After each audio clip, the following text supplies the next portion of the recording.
Oh, man. Ugh, did it again. Every time. I need to plan in advance to not drink the whole cup of coffee in one episode so that I have it later. I finished it in the previous episode and didn't refill it. So now we just have... now I just have water. Yeah. It's sad. Yeah. Not as sad as this, though. Anyways, this book this is sad. is getting tragic, it seems. There's some evil stuff happening. Evil being returned for evil. Yeah, lots of revenge. Yeah. So let's just dive right in. This is episode 8.5, our recap episode over episodes 5, 6, 7, and 8. Yeah. And so we're just going to tell you what happened. We're going to try to keep the important stuff and keep it relatively short. So let's just dive in. Yeah, according to the book, this is near the beginning of the year of 1838, which means it is 9 years after the events of the previous 4 episodes. But 4. Yeah, first 4 episodes. Yeah. Like we did an epic... We did a recap of the first 4 episodes, so that's what this is, a recap of these episodes. So takes place after that. Anyways, so 2 young Parisians, there's that word again, and I don't like it.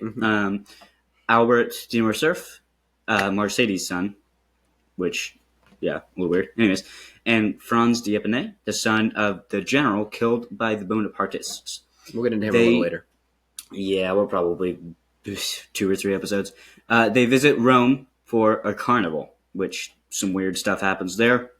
Meet some extraordinary guy who says that he's the Count of Monte Cristo. They're like, okay, that's cool. I don't know who that is, but nice. And toward the end of their time in Rome, he rescues Albert from Italian bandits. He's just like, that guy wasn't supposed to be kidnapped, so let him go, I guess. And so Albert takes this as like the best thing ever. And so he's like really happy. He's, thank you so much. And then the Count says that he's going to Paris soon. And so Albert's like, yes, I can introduce you to everybody. I can everybody in town is going to know you. Turns out they did. He made a very big splash if you like swimming. And so his views are a little weird. The Count is a little off on some stuff, philosophy-wise, and thoughts, too. I mean, anyways, he's very eccentric, and it is made known very quickly that he is extremely wealthy in his account, so it's to be expected. But even for a Count, he is very wealthy. He also, pretty soon after being in Paris for a little while, opens a line of unlimited credit with Danglars. So he makes this deal with him, and pretty much he can take out money whenever he wants to. And as much as he wants to. As much as he wants to.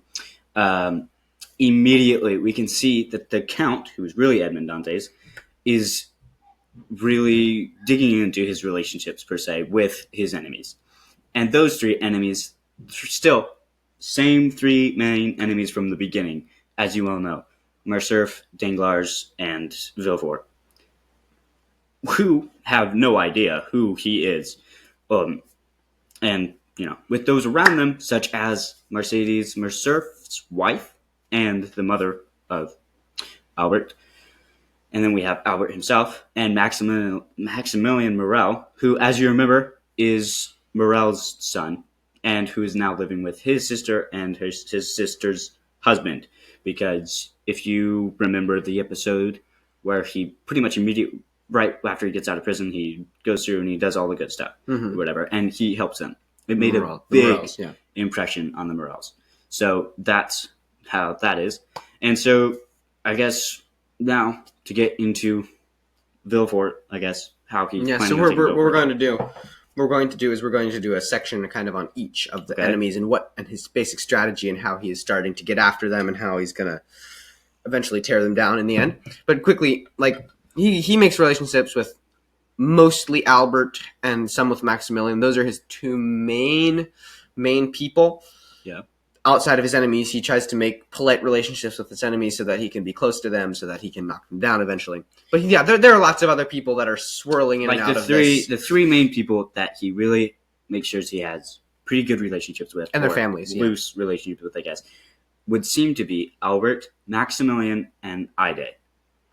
If you remember her. Ide, yeah. Ide she's going to be too much. Yeah, she's but going she to will. be important in a little bit. But yeah, he has a relationship with her. Those are the So basically, three biggest relationships three enemies: that he cares Monsieur about the most. Danglars and Villefort, and then you have basically the three Relationships. Yeah, good, bad, pretty much. Mhm. Yeah.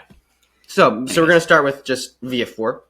Talk about him Mhm. for a second. So Dantes begins by sowing seeds in the head of Villefort's second wife about poison.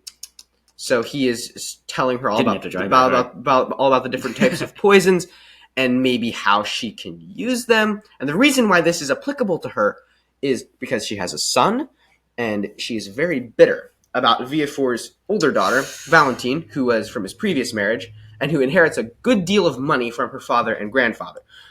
So she might want to try eliminate some people so that her son gets Wink, more money. wink. Just possibly. That guy. And this is going to be the main avenue by which the Count of Monte Cristo systematically destroys the Villeforts. Okay. But not his only avenue. He has a different way, Yeah.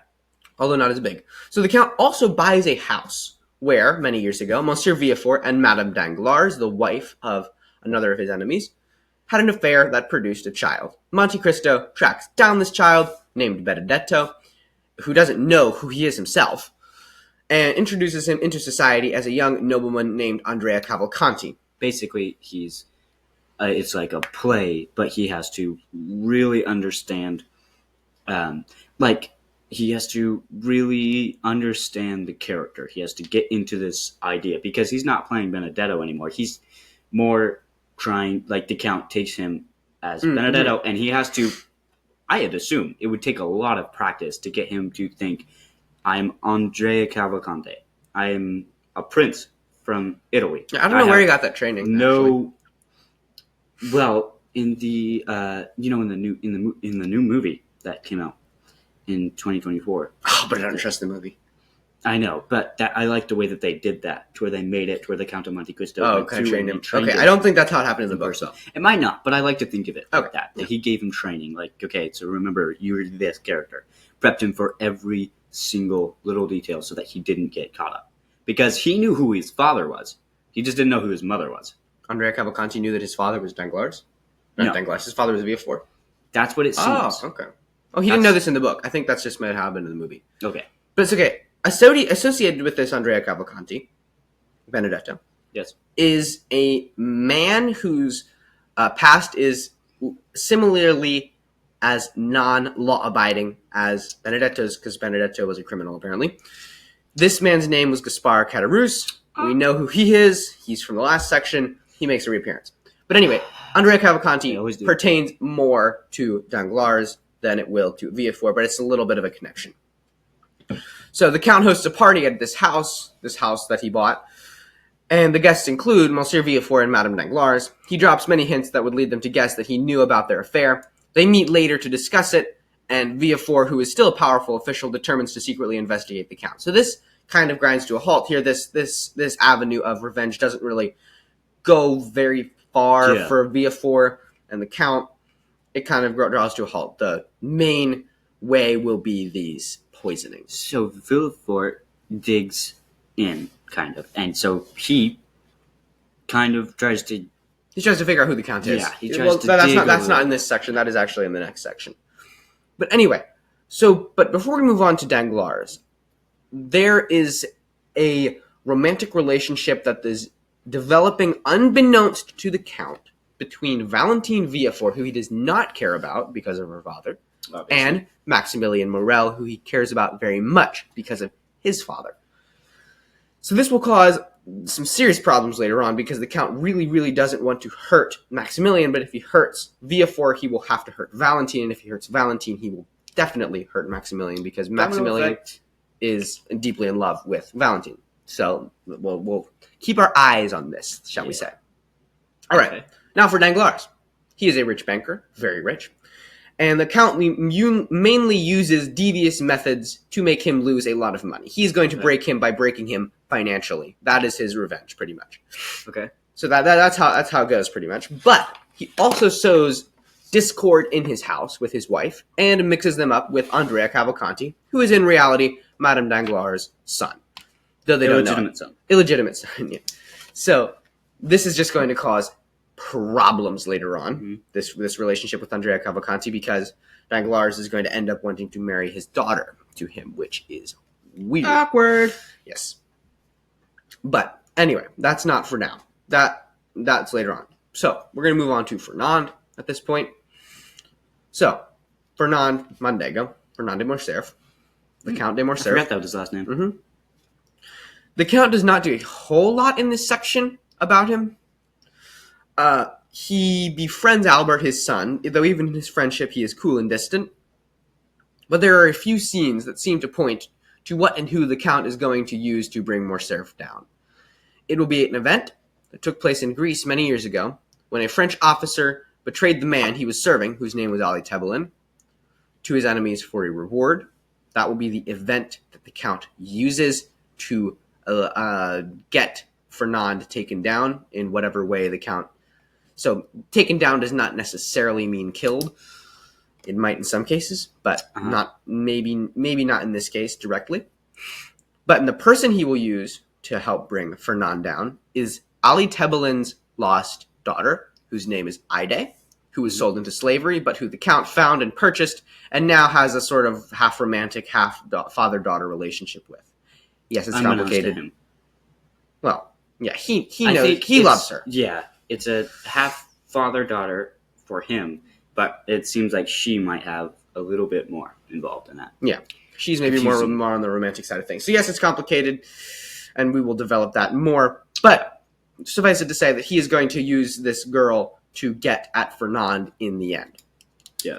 So that's what he's going to do. Those are the basic strategy outlines for the three enemies he's going to get at Villefort by going after his power and his reputation, and by start killing people off in his family, by his influence over Madame de Villefort, by instilling these ideas about murder and poison in her heart.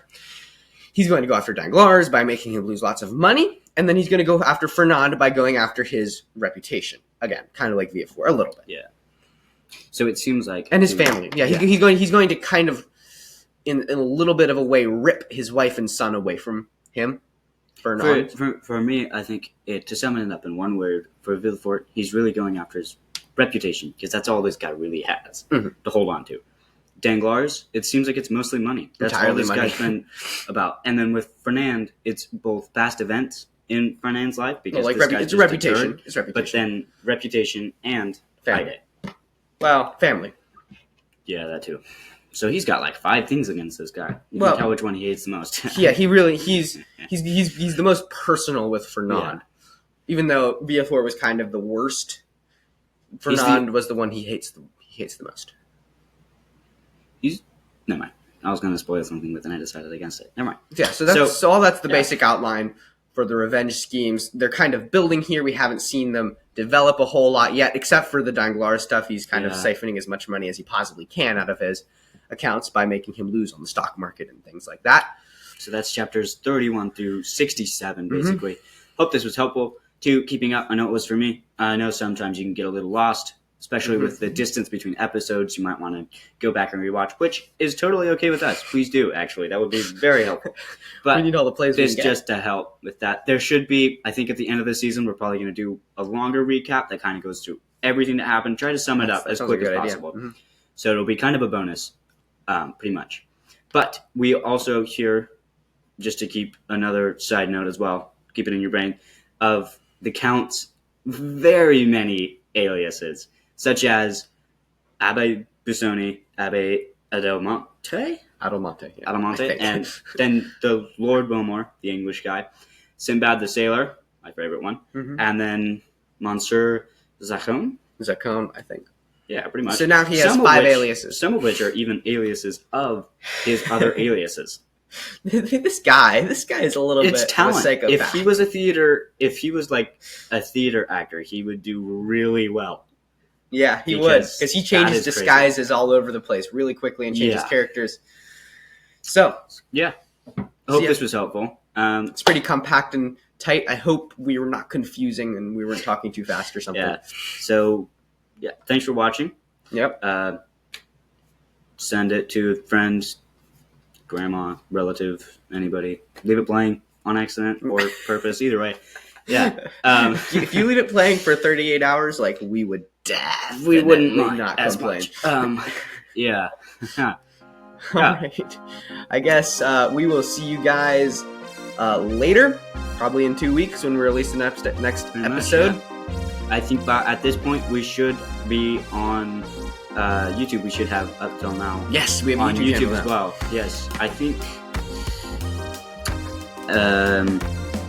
as of this, we have all the way up until this out, actually, and then this as well. Mm-hmm. This might come out a little later for people watching YouTube Then on Spotify. than Spotify, Okay. yeah. But this will probably come out. So go over there, Yeah. subscribe to our channel, comment, follow. Yeah. And Whatever. before. Yeah, I don't know. I'm not exactly sure what you can do on all the different. I don't know sites. all the different things or whatever. Yeah. Like, yeah, something. All right. Well, this has been fun, guys. Feel and free to comment. we will see you in episode 9 coming up. Okay. So have a good one. Yeah. Peace out.